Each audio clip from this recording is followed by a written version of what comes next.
இன்னைக்கு நம்ம கடையில் கிடைக்கிற தயிர் மாதிரி நல்லா கெட்டியாக வீட்டிலே எப்படி ரெடி பண்ணுறதுன்னு பார்க்கலாம் வாங்க.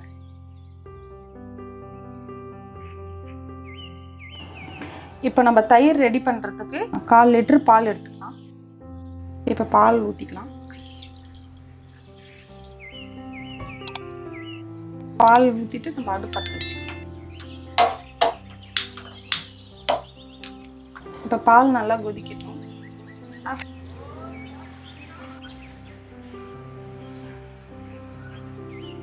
இப்போ பால் பொங்கிடுச்சு. நம்ம 5 நிமிஷம் சிம்மில் வச்சுட்டு அப்புறமா ஆஃப் பண்ணிக்கலாம்.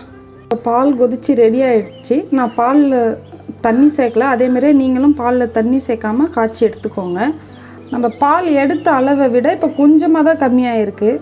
பால் பார்த்திங்கன்னா நமக்கு உர ஊற்றுறதுக்கு பால் கொஞ்சம் வெதுன்னு சூடாக இருக்கணும். அந்த வெதுப்பான சூட்டில் இருக்கும்போதே நம்ம தயிரை கொஞ்சம் ஆட் பண்ணி நல்லா ஆற்றி எடுத்துக்கலாம். இந்த தயிரும் நாங்கள் வீட்டில் தான் ரெடி பண்ணோம். எவ்வளோ கெட்டியாக இருக்குது பாருங்கள். 1 ஸ்பூன் போட்டுக்கலாம். இப்போ நம்ம தயிர் போட்டு நல்லா பாலை மிக்ஸ் பண்ணிக்கலாம்.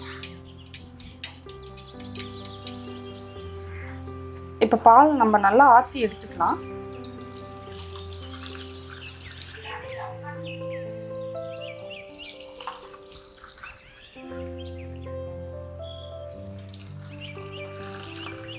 இப்போ நல்லா இதேமாரி நுர வர மாதிரி ஆற்றி எடுத்துக்கணும்.